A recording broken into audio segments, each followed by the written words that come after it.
So guys, I'll be sharing my story with you of how I had a fail wedding. So early last year, my husband left Japan for Ghana. That was in March. He has one or two things to do in Ghana. So he was supposed to come to Cameroon so that we can do our civil wedding, and then he returns back to Japan.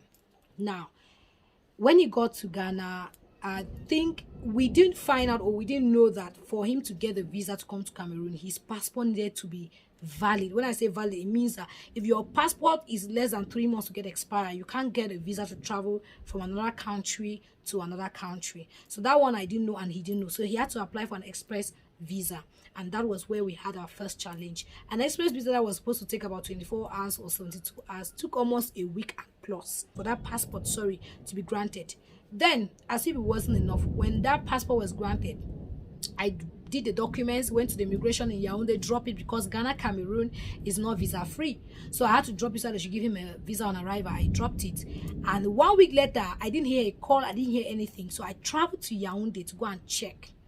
The wedding was initially supposed to take place on the 23rd of March 2020, but because the delay to deliver the passport, we shift the wedding date from the 23rd to the 27th, which happened to be a Friday, March 2020. And so when I left Yaoundé on the 23rd, I got to Yaoundé on the 24th. Forgive that thunder. I got on the 24th. I went to the immigration, joined the queue. After being outside for long, I was now granted a badge to go in. And I went inside the immigration, and I find out, I tried to ask one or two, and I was told that the documents were sent up at the level of the boss, as I was told that he was one to sign and grant the visa. So I waited on the bench there the whole day, from about 3 p.m. sitting down there till 6.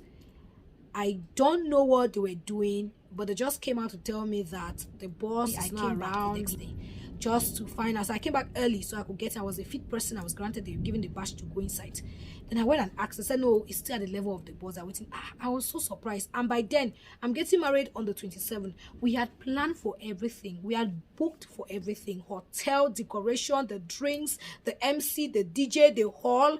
The bridesmaid and groomsmen had sewn their outfit. Their shoes were ready. The makeup artist was just waiting for me to just give a phone call, And worst of all, we had printed invitation cards, because we never expected that they would delay to give us this visa. I sat there on that bench, believe me, from 7:30 to 6. Around 6 on that 25th of March, I think so. The commissioner was in charge to come and sign and stamp. He just came back, and that was the same day he had a cabinet meeting. So he came back and told us that on dit qu'on a Cameroun a fermé c'est bon à cause du Covid-19, on a fermé les bords.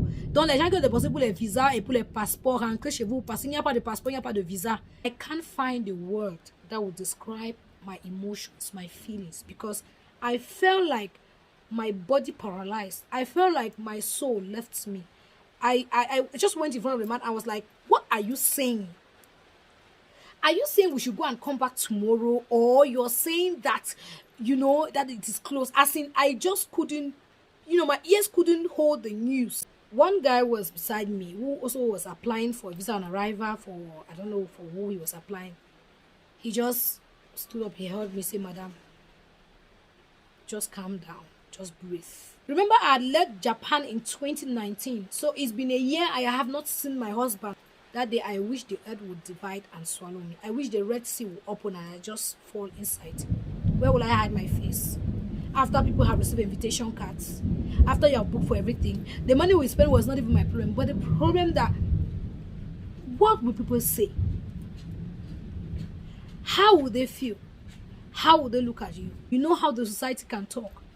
People will spring up all sorts of stories. My fear of facing those stories was the reason I went into that deep depression. I wish I could cry, because even tears were not coming. When I just want to open my mouth, I feel like I'm collapsing. I literally sat down till daybreak. I don't know. I was just talking to myself and talking loud. I was just talking. I don't know whether I was talking to who. I was just talking. I was just talking. I just found myself just talking. I can't even say what I was saying, but I was just talking till morning. I sat down. I did not sit on the bed. I sat on the floor like a woman who has lost her husband, like a widow. Went through sharp depression. Last year, 2020, March, taught me a lesson that I will never forget. When my husband called me through my brother and he told me, don't worry. He was anxious. It was devastating for two of us. He told me, don't worry. You know what? I am going to leave from Ghana by road, go to Togo, and then try and see if you can leave from Cameroon and pass through Nigeria by road. You know, when you are in that situation of desperation and depression, frustration and confusion, you are vulnerable. So I planned that on the 26th, which was the next day, I will pass through because Ghana borders were still open. Only for me to wake up on that 26th, and he told me that the Ghanaian president has declared that the border should be blocked. You know, I felt like death. I was even saying death come. You know, depression is a bad state, and depression is real. And when it's coming, it doesn't ring a bell. I decided I was going to stay in Yaoundé. At least I'll just stay in Yaoundé like that. I would not just do anything. I'll just be in Yaoundé, you know, and just be there. I thank God for the man that I have as a husband. And he told me something. You are the one to decide how the world treats you and see you. If you want people to pity you, you begin to look like or live a pitiful life. If you want people to respect you, be a carbon print of respect.